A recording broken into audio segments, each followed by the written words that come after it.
नमस्कार दोस्तों, स्वागत है आपका एवन जीके स्टडीज़ में। आज की वीडियो में हम लेकर आए हैं हिंदी साहित्य से संबंधित टॉप क्वेश्चन आंसर जो सभी परीक्षाओं के लिए महत्वपूर्ण होंगे। अगर आप किसी भी परीक्षा की तैयारी कर रहे हैं तो ये वीडियो आपकी सहायता करेगी, इसलिए वीडियो को आप लोग पूरा देखें। इनमें से जितने भी क्वेश्चन के आंसर जानते हैं प्लीज़ कमेंट बॉक्स में ज़रूर दीजिएगा, और चैनल पर नए हैं तो चैनल को भी सब्सक्राइब ज़रूर कर लीजिए। चलिए आगे बढ़ते हैं। आज का आपका पहला सवाल है, आचार्य रामचंद्र शुक्ल ने हिंदी साहित्य के इतिहास को कितने कालों में विभाजित किया है? आपके ऑप्शन हैं ए 2, बी 3, सी 4, डी 5। सही जवाब है ऑप्शन सी 4। आचार्य रामचंद्र शुक्ल ने हिंदी साहित्य के इतिहास को 4 कालों में विभाजित किया है: आदिकाल, भक्तिकाल, रीतिकाल और आधुनिक काल। अगला सवाल, निम्नलिखित में कौन ज्ञानाश्रयी शाखा के कवि हैं? आपके ऑप्शन से ए कबीरदास, बी तुलसीदास, सी जायसी, डी मुल्ला दाऊद। जवाब दीजिए। सही जवाब ऑप्शन ए कबीरदास। ज्ञान श्रेय शाखा, जिसे संत काव्यधारा भी कहा जाता है, भक्ति काल की एक महत्वपूर्ण शाखा है। इस शाखा के कवि निर्गुणवादी थे, जो ईश्वर को गुण धर्मों से परे मानते थे। कबीरदास इस शाखा के सबसे महत्वपूर्ण कवि माने जाते हैं। अगला सवाल, हिंदी साहित्य का पहला इतिहास लेखक इनमें से कौन है?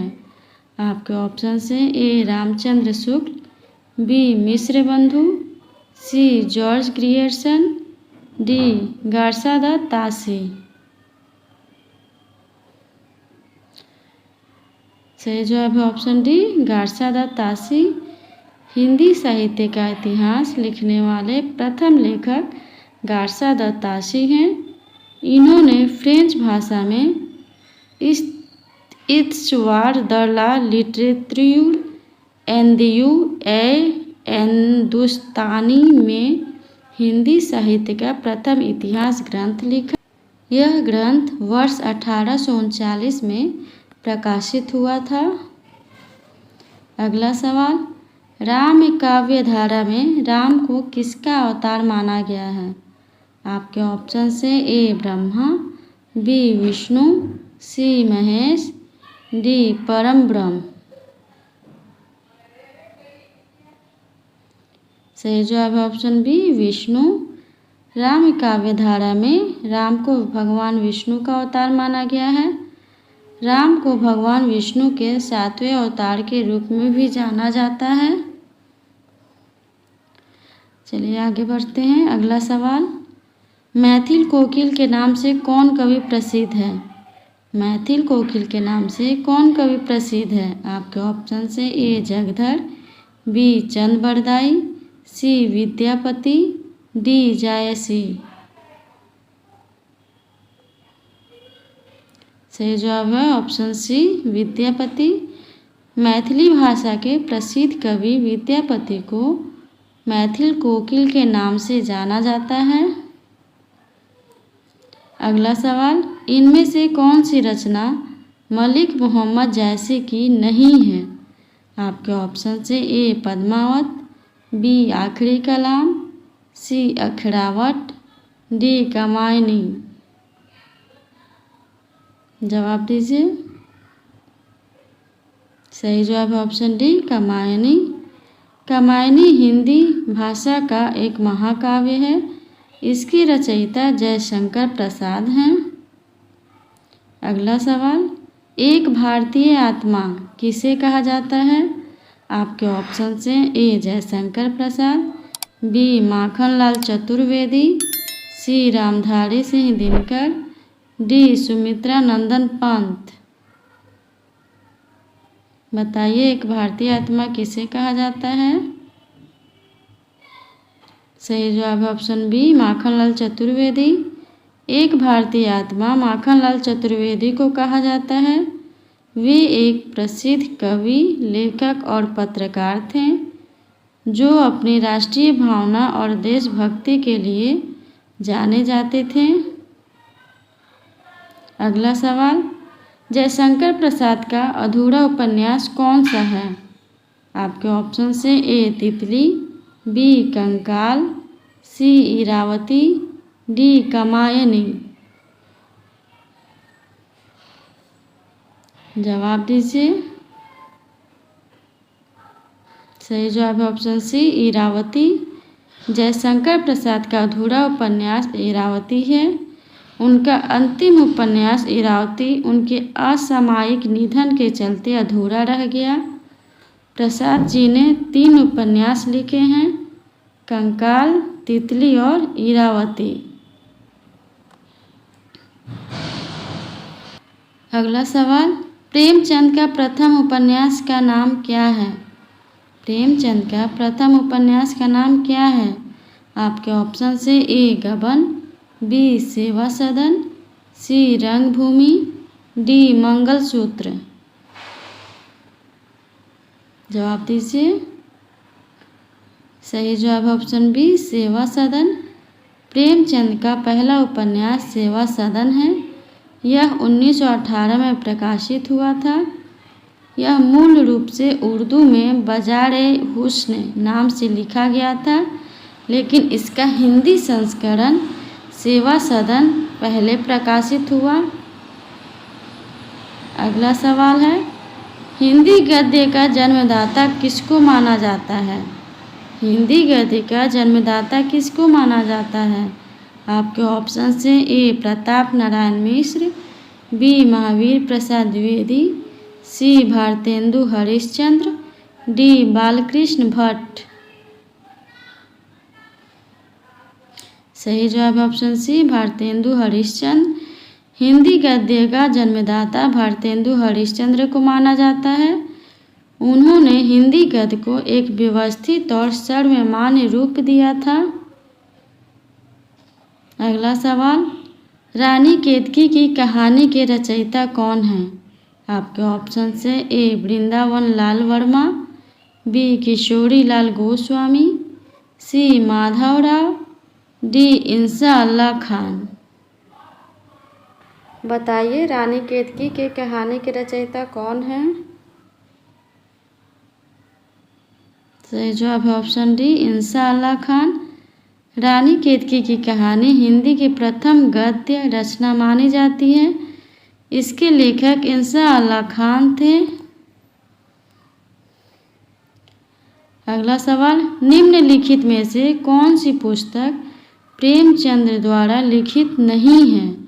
आपके ऑप्शन से ए कायाकल्प, बी जय पराजय, सी रंगभूमि, डी प्रेमाश्रम। जवाब दीजिए। सही जवाब है ऑप्शन बी जय पराजय। जय पराजय पुस्तक प्रेमचंद द्वारा लिखित नहीं है। यह पुस्तक उपेंद्र नाथ अश्क द्वारा लिखित है। उपेंद्र नाथ अश्क उर्दू एवं हिंदी के प्रसिद्ध कथाकार तथा उपन्यासकार थे। अगला सवाल, अंग्रेजों द्वारा जब्त पुस्तक का नाम क्या है?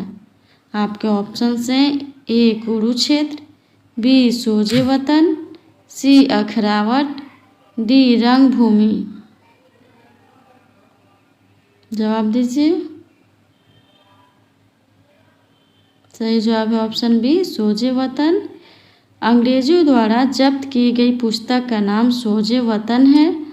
यह मुंशी प्रेमचंद द्वारा लिखित एक कहानी संग्रह है। इसे ब्रिटिश सरकार ने राजद्रोह के रूप में प्रतिबंधित कर दिया था। अगला सवाल है, भूषण किस रस के कवि थे? भूषण किस रस के कवि थे? आपके ऑप्शन से ए रौद्र रस, बी करुण रस, सी वीर रस, डी श्रृंगार रस। जवाब दीजिए। सही जवाब ऑप्शन सी वीर रस। भूषण रीतिकाल के एक प्रसिद्ध कवि थे जिनकी कविताओं में वीर रस की प्रधानता है। अगला सवाल, हिंदी का आदि कवि किसे माना जाता है? हिंदी का आदि कवि किसे माना जाता है? आपके ऑप्शन से ए अब्दुल रहमान, बी सरहपा, सी स्वयंभू, डी पुष्पदंत। सही जवाब ऑप्शन सी स्वयंभू। हिंदी का आदि कवि स्वयंभू को माना जाता है।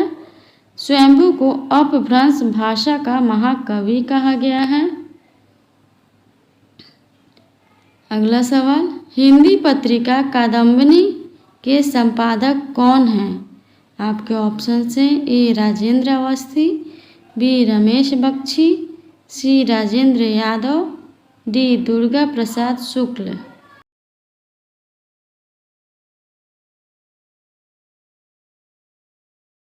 सही जवाब ऑप्शन ए राजेंद्र अवस्थी।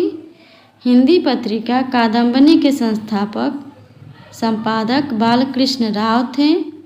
बाद में राजेंद्र अवस्थी ने भी इस पत्रिका के संपादक के रूप में कार्य किया। अगला सवाल, निराला को कैसा कवि माना जाता है?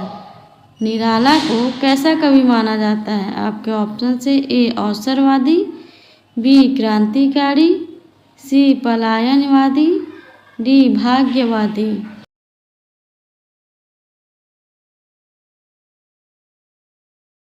सही जवाब ऑप्शन बी क्रांतिकारी। सूर्यकांत त्रिपाठी निराला को एक क्रांतिकारी कवि माना जाता है। उन्हें आधुनिक हिंदी साहित्य में क्रांतिकारी कवि के रूप में जाना जाता है। चलिए आगे बढ़ते हैं। अगला सवाल, अपभ्रंश में कृष्ण काव्य के प्रणेता कौन हैं? आपके ऑप्शन से ए पुष्पदंत, बी शालिभद्र सूरी, सी स्वयंभू, डी हरिभद्र सूरी। बताइए अपभ्रंश में कृष्ण काव्य के प्रणेता कौन हैं? सही जवाब ऑप्शन सी स्वयंभू। अपभ्रंश में कृष्ण काव्य के प्रणेता स्वयंभू हैं। उन्हें अपभ्रंश साहित्य में कृष्ण काव्य और राम्य काव्य दोनों को लिखने का श्रेय दिया जाता है। अगला सवाल, कवि कालिदास की अभिज्ञान शाकुंतलम का हिंदी अनुवाद किसने किया? आपके ऑप्शन से ए सदा सुखलाल, बी गोस्वामी विठलनाथ, सी राजा शिव प्रसाद, डी राजा लक्ष्मण सिंह।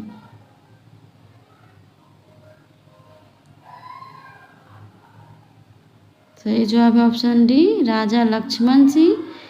कवि कालिदास के अभिज्ञान शाकुंतलम नाटक का हिंदी अनुवाद राजा लक्ष्मण सिंह ने किया था। राजा लक्ष्मण सिंह ने संस्कृत को हिंदी संस्कृति के अनुकूल बनाने का प्रयास किया था।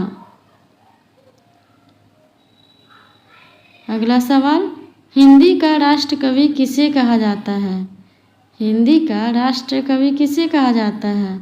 आपके ऑप्शन से ए निराला, बी प्रेमचंद, सी सुमित्रा नंदन पंत, डी मैथिली शरण गुप्त। बताइए हिंदी का राष्ट्र कवि किसे कहा जाता है? सही जवाब ऑप्शन डी मैथिली शरण गुप्त। रामधारी सिंह दिनकर और मैथिली शरण गुप्त को राष्ट्र कवि के रूप में जाना जाता है। आज के लिए इतना ही। अगर वीडियो अच्छा लगा हो तो वीडियो को लाइक और चैनल को सब्सक्राइब करना ना भूलें। धन्यवाद।